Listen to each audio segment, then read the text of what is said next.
Mi nombre es Francisco Martinovich y soy profesor del Departamento de Expresión de la Facultad de Artes Liberales en la Universidad Adolfo Ibáñez.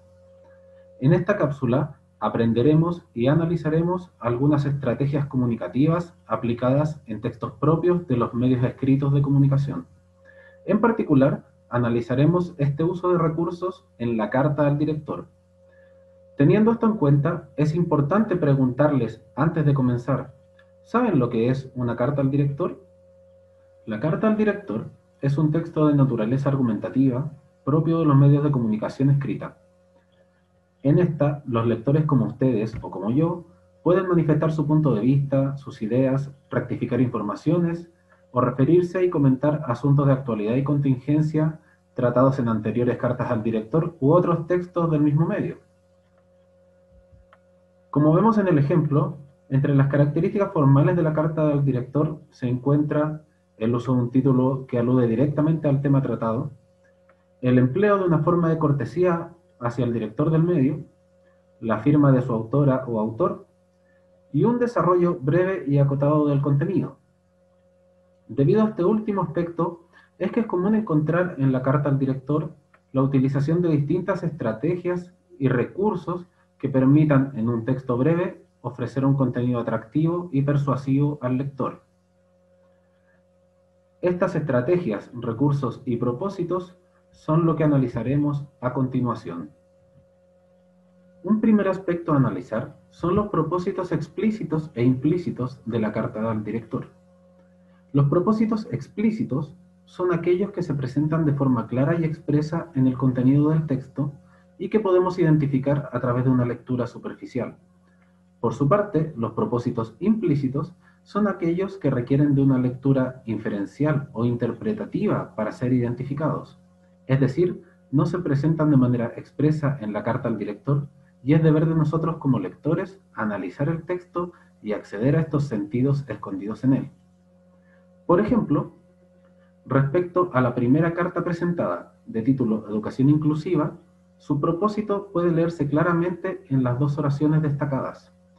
Urge potenciar en las comunidades educativas procesos de gestión e innovación pedagógica, donde el eje central sea la creación de una cultura de diversidad e inclusión.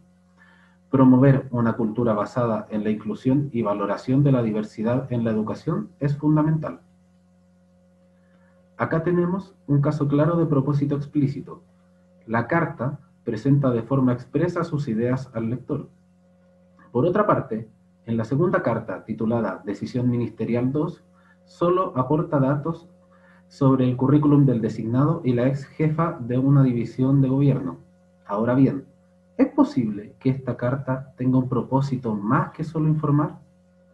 Si notamos la frase destacada y la analizamos, nos percataremos que el autor desliza de forma implícita una crítica hacia la ministra responsable de la decisión informada y su criterio. Así, aunque no hay una crítica explícita, podemos inferirla a través del análisis más detallado de la información. Y justamente ahora será importante analizar el valor que cada autor le da a la información en su carta al director. En ambas cartas, el contenido principal es obtenido de fuentes externas, como la Agencia de la Calidad de la Educación, el Ministerio de Educación, el Reglamento Orgánico del Ministerio de la Mujer y la Equidad de Género y la red social LinkedIn. ¿Por qué si la carta al director es principalmente un texto de opinión, en este caso hay mayormente información de otras fuentes? Nuevamente, si analizamos el rol que cumple la información veraz en la carta al director, veremos que genera un respaldo y apoyo a la opinión de la autora o autor y a los propósitos del texto, ya sea que estos se presenten de manera explícita o implícita en él.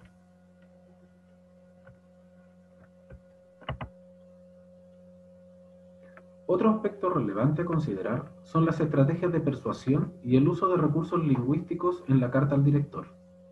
Para hacer más interesante y vincular el tema tratado con el lector, una carta al director puede emplear múltiples recursos persuasivos, retóricos y lingüísticos.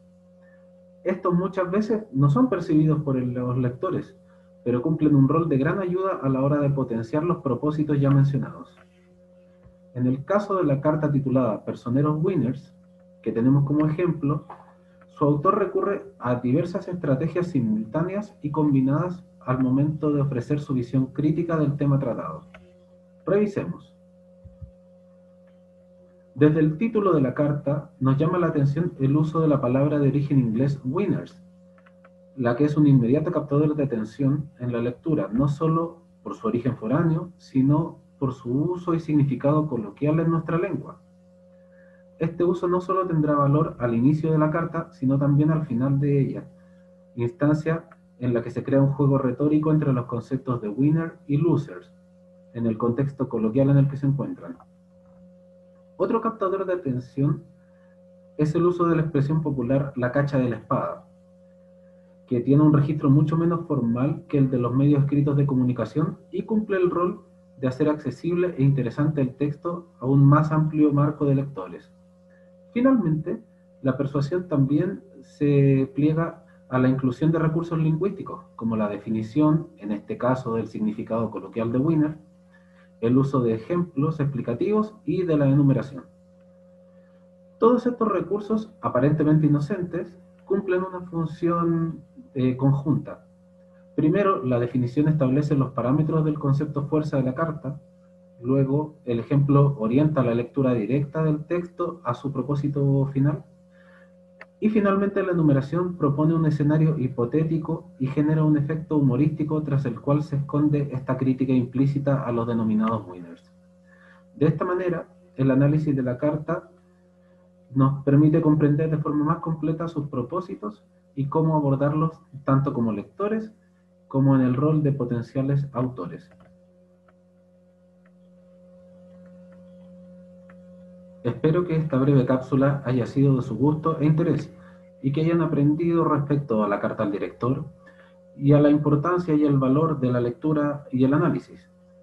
Les invito ahora a seguir explorando el tema, a revisar los diarios en busca de nuevas cartas para leer y analizar, y a compartir y discutir esos análisis e interpretaciones con sus compañeros, profesores y amigos.